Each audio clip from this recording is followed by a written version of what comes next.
Today on Galaxy Tenants, we head to Denver, Colorado for a conversation with Pete Wall of Textiles, and we feature a couple of songs from their new album. Let's kick it off with Detox Elegy.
How are you, Pete?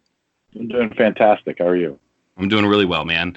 I'm really excited about the release this morning. You said that was your first album release of sorts since '99? One where I control everything. That's right. Not where I'm a guest, but yeah. Gotcha. That's cool, man. I'm really excited about this new music. And the cool part about this, for folks who are tuning in, is Pete's in a band called Textiles. It does a lot of jazz, electronica. It's kind of psychedelic music too.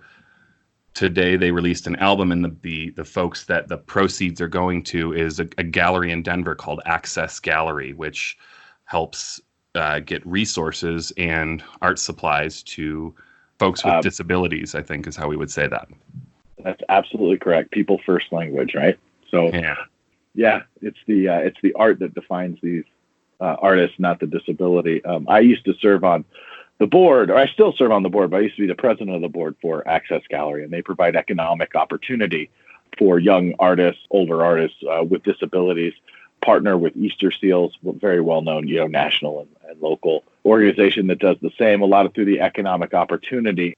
What we found, or what Access Gallery has found, is that resources or even jobs, especially before COVID, but even more now so for people with disabilities, is severely limited.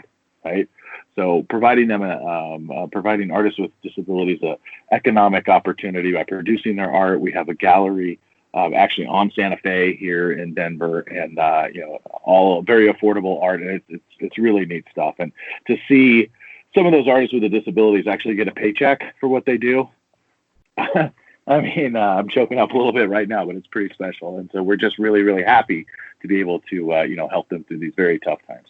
So number one, I did check out a bunch of the art. Awesome stuff. Number two, you're already, before the album even actually was released today, folks were already making donations and listening to, it was put up early, and it had been up before we announced it, and there were already donations coming in. So congratulations to you on the release. Congratulations on another great album. And congratulations to Access Gallery for just the work that they're doing, but hopefully this too can help further that goal for them. And just thanks for the work you did on that, man. That was a really great album. Yeah, I think musically I'm very, very, very happy with it, but the fact that it gets to benefit such a vital resource in our community is fantastic as well. Tell me about Textiles. What is Textiles for people who've never heard them? Yeah, so Textiles, some people may remember some of my other forays into music, including, like playing with Particle and the Motet and, things of that nature. But Textiles has always been a favorite project of mine. It dates all the way back to 2001 when we first started doing some stuff at a club here locally in Denver. And it's always sort of been myself and Brooke, also known as D-, and he does all the electronic programming, the beats, the jams, and we always include an organic element over the top. I think we won like best acid house night or something in 2002 in Denver westward. But it's a passion project that's always sort of maintained itself and had various guests throughout the years, Signal Path, Steve Mullis, things like that, and you can find some of that stuff online. But it's been super neat, and to get to do this in a fashion where we're all sort of working from home and working collaboratively from our home studios was really pretty special. And added Patrick Latella on guitar as well, which was great for this release. Dude, wow. Not only is that guy a great guy, but his output on there was some stuff on there that reminded of me of like Mahavishnu, just that shredding John McLaughlin. I mean, just killer stuff. And I have only seen Latella really do acoustic stuff. So to hear that, man, I was super stoked on that. That sounded great. Yeah, it was fun. Patrick and I started playing together when I was still in college, so in the late 90s, when he was up in Netherlands and things like that. And so to have him back sort of in the musical fold, if you will, it's just been fantastic. And I think you said it best, Justin. I mean, one of the most beautiful people and human beings that you'll ever meet, and just a shredding guitar player. Yeah, he's great, man. I want to talk about one element of Textiles that really catches people's eye, and that is the machine that Brooke or D- uses. Can you tell folks what that is and kind of describe what it looks like too, since this is an audio thing?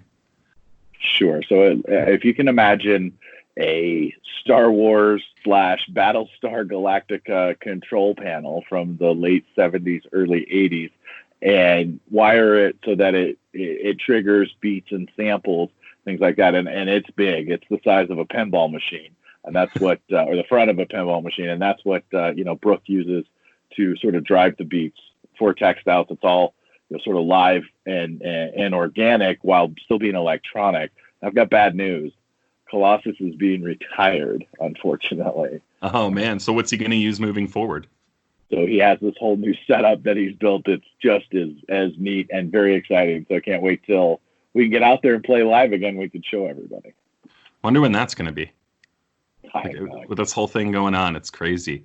It's like every day there's more information incoming, and we're finding out that it's obviously less deadly, but it's more transmissible. And looks like you need a haircut. Looks like you haven't had one since the pandemic started.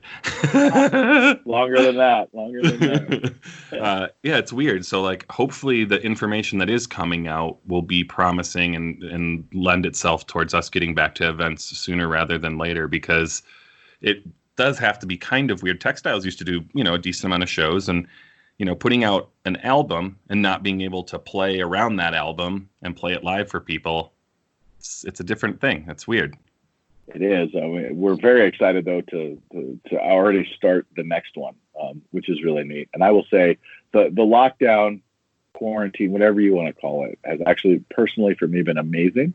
So I've gotten reacquainted, with some horns that I haven't necessarily broken out of the case in a while, like the Barry and the Soprano that are featured pretty heavily on this record, but also getting to spend a lot of time with my kiddos and my wife, which I have a day job as well, so which requires a lot of travel. So it's really been a blessing, and I have enjoyed being at home. How is it teaching the kids? Is that fun? It is actually. I bless my wife. She's been doing the majority of it, as she's been furloughed. Yep. From her. So she's been taking on the brunt of that. Cool. And how is that going for them? Are the kids pretty receptive to learning in that setting? So this is funny. Yeah, they were very good. We're blessed. Our children are like best friends, and one is going into 6th grade, and one just finished kindergarten. And so that's been really great. But today we actually had their continuation or graduation ceremony with some kids on the street in the cul-de-sac. I actually got the horn out and played Pomp and Circumstance and everything, and that was really fun.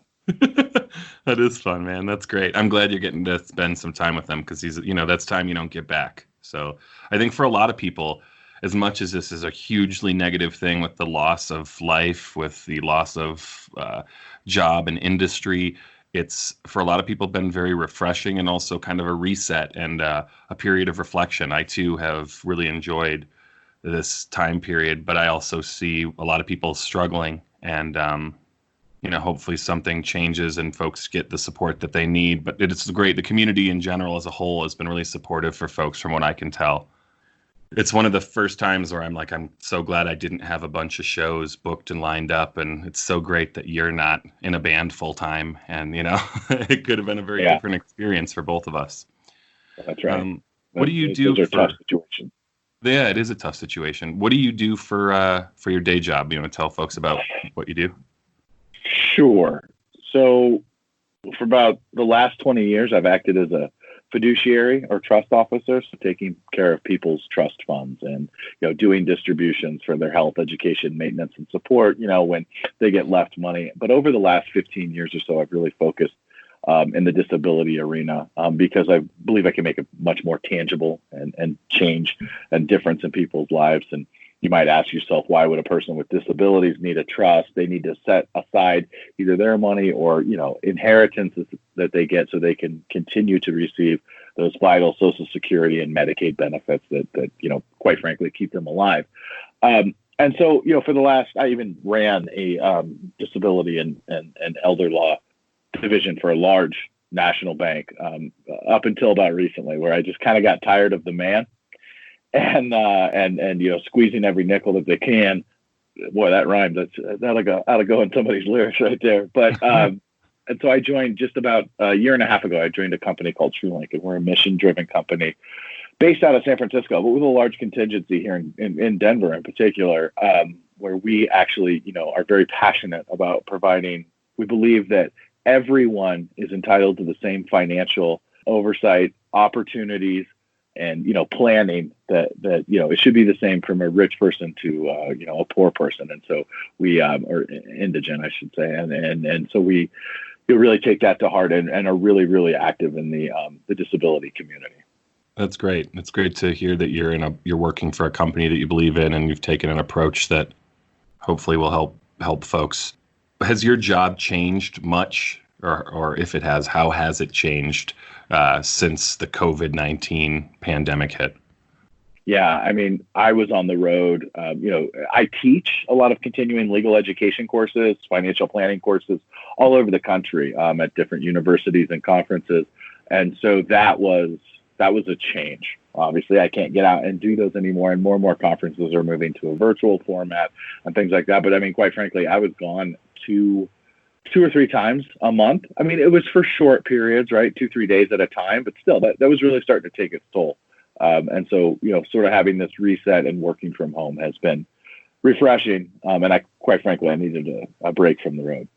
Has the way that you're investing changed? Has the strategy or the approach changed given the changes in the markets and things like that? I'm completely ignorant of that kind of stuff, so I'm not sure. Maybe you can provide some insight.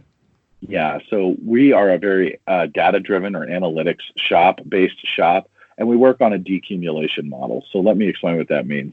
Most wealth advisors are into the wealth accumulation, right? Like, how can I help you plan for retirement? How can we save enough money, make enough money in the market so that you can retire? That's wealth accumulation. By the time that the money hits to us, when we're dealing with fiduciaries, trustees, people with disabilities, sometimes that's all the money they're ever going to have. And so we need to be very prudent stewards of those investments, and really take a look at an analytics approach as to how we can make that money last for as long as possible. Not necessarily for the beneficiary's lifetime. I want to be clear about that, because our job is to help enhance the quality of people with disabilities' lives, not necessarily make sure that they still have $100 in the bank account when they die, right? If we can enhance their quality of life, then I feel like we've done a good job. But yes, things have changed dramatically just over the last 2-3 months. But the basic tenets and philosophies of investing generally haven't changed. It's still in the long haul. This is still just a blip in a longer cycle. So stay invested, stay calm, and stay invested. Notice I said that twice. How does this compare to like 2008? Yeah, that's a good question. 2008 was really interesting as we watched. I remember watching on our trading floor, there was a different bank. The people, actually only one person get arrested, but companies like Lehman Brothers get closed down and become insolvent, and people lose their jobs. This is completely different, and the market is acting. But although I will say the market is acting just as irrationally as it did in the first couple of days of 2008. The neat thing, and I'm not a fan necessarily of big government or of government at all. That's a whole nother conversation. But their response to this pandemic so far has been economically the exact same playbook as they did with quantitative easing in 2008, 2009. And you've seen that just in April numbers of the returns of the market. It's working. Now, don't ask me what's going to happen if there's a secondary wave of infections. I don't think anyone knows that. Yeah, I mean, I think that's just a matter of time, especially with all the reopening. I've been watching people's behaviors, and I am very curious as to how America is going to possibly get this done, because you go to the grocery stores and only half the people are wearing masks. They're not keeping 6 feet away. The aisles are clearly marked with arrows on which direction to be walking, and yet people can't seem to grasp the basics. So I think that as a country, we are looking at a very hard lesson to be learned, and maybe a second wave that's much worse than the first. If Right. that were to happen, then I assume the market just completely is going to bottom out. Maybe. Yeah. Maybe. It's interesting how most of this is based on speculation, because you see our economy continue to go down, the jobless numbers continue to go up, yet the market has held strong through some of that stuff after the initial shock of this whole thing coming on. how does that work with it? It's all, I mean, is this a tangible thing? Because again, I'm just coming from a place of pure ignorance. Is the market a tangible thing based on actual numbers, or is it just a speculative thing that? It's both. Okay. Yeah, I mean, it's really both. It's a bet on the success of companies and the return of dividends and return of capital. It comes down to supply and demand. Like, do I want to pay more for Apple shares than Justin is willing to pay? Then I, buy those shares from you. But also, I think it's really interesting as the more money that the Fed, from a macroeconomic standpoint, the more money that the Feds pump in to the overall market, the larger that federal deficit budget, the larger a piece of that becomes of our GDP, gross domestic product. And that's a little scary. To think that, or is it? I don't know. I don't really know the answer to this shit, but, I think when everything's really speculative, in a lot of cases, there maybe isn't answers if it's just somebody saying, well, this looks like this is going to happen, or it seems like a very fragile system to hedge on. I agree. I mean, you look at the European Central Bank right now, and the way that they were very slow to respond to 2008, and who knew then which approach was going to work? Coin toss, really. And now you see all this disjointed returns. Hell, we can't even decide county to county how to open around here, man, let alone country to country. What a fucking mess. What a fucking mess, man. Oh my God. Are you guys pretty much like staying in and stuff, or like limited trips to the store, all that kind of shit? Have been since the beginning. Yeah. I think I talked to you actually right after. Unfortunately, I was in San Diego like the week before lockdown, teaching. I couldn't believe they had that conference. That's neither here nor there. But then came home, and I mean, Summer and I, that's my wife, Summer and I, we split going to the store, and it's once a week. Kids haven't been out anywhere. As a matter of fact, we just had our second round of takeout this whole time, just last week.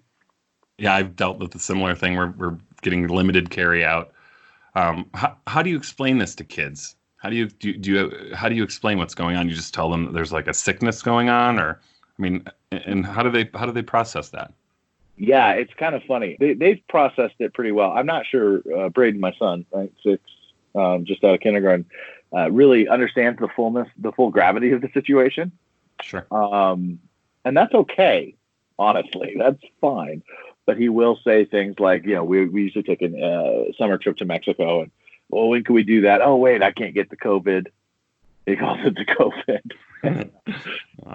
Mackenzie, and I have mixed feelings about this, but we're doing it anyway. We let her watch the news with us in the morning, and so I think she has a really good grasp of what's going on. And really, unfortunately, I think the unfortunate part, the part I worry about, is that she's got a really good grasp of the current political system and how broken it is. Yeah. But I think if you educate kids younger about that sort of thing, maybe it gets their mind thinking of ways to change it, and not that the pressure should be on the kids to change that, but they are the next generation, and something's got to give. It's not really working out how it's going now. So where do you guys go in Mexico? A good friend of mine has a house down in Mahahual. It's literally like Belize. If you just sit right on the ocean, and no one around. Yeah. Sounds amazing. Not a tourist joint in sight. You gotta speak fairly well Spanish. You speak Spanish fairly well. Yeah. Yeah. When you get outside of the tourist towns, sometimes English isn't the most useful tool. Yeah. How have your experiences been down there? Mexico gets a bad rap sometimes. I think most people don't realize that a lot of that happens up towards the border with the cartels and the drugs coming across the border. But once you do get further south and in country, the folks are super friendly. Have you ever had any bad experiences down there? No problems whatsoever. As a matter of fact, I think you're right. A lot of the border stuff, Mexico City, huge. It's a huge city. That's going to happen in any city, right? And it's one of the biggest cities in the world, I think. But and then like the resort towns like Cancun. And so here's where this house is. We fly into Cancun, got to deal with that for like 20, 30 minutes, and then you drive 4.5 hours south. Wow. It's out there. So Yeah, never a problem. And, the people couldn't be nicer. Some of the most friendly people in the entire world. And I hate to see the way that our country has villainized Mexicans as a whole, because my experiences down there, and I've had several, have been nothing but positive. So I definitely I'm glad that's been your experience as well. I wonder that when... was my first band. What? This was my first big paying gigs. We were with a group called Poquito Mas, and I played saxophone in a Tejano band with a bunch of guys from Mexico. I was the only Caucasian, and I was about 20 years younger than all of them at the time, and it was a trip. Those guys partied. Woof! Awesome. I remember partying one time with you. We got in your old van. Do you still have that van? No. That van went on the road with Particle, I think you said, for a little bit. But we rode up the canyon, up the Poudre Canyon outside of Fort Collins with members of the Motet up to Mishawaka. And fuck, did I put one on, man. Coming down that canyon, that windy road in the dark. I remember you had Star Wars playing on a VCR. Yeah, the VCR, man. Yeah. Chaotic, man. Holy crap. Yeah. Well, I appreciate you taking the time to do this. Where can people find Textiles music, and where can folks find information about donating? Yeah, sure. So accessgallery.org is where you can donate directly, and you can find a record directly on Bandcamp. It's Textiles Music at Bandcamp, or www.textilesmusic.com or petewall.com. It's all on there. Cool. And if you go to the Facebook page, all Textiles outlets, you can find information about donating. And I would encourage folks to donate to this great cause. And even if you're not in a situation where you can donate right now, check out a really great new album, because it's there for free if you do want to check it out. And, we get that not everybody can donate, but check out the album regardless, because it's really wonderful. And I think people would really enjoy it. Yeah. Thanks for having me, man. It's so much fun. Stay safe out there, and we conclude today's episode with hope.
Thank you for listening to Galaxy Tenants. If you enjoyed this episode, be sure to subscribe, like, rate, and review wherever you listen to podcasts.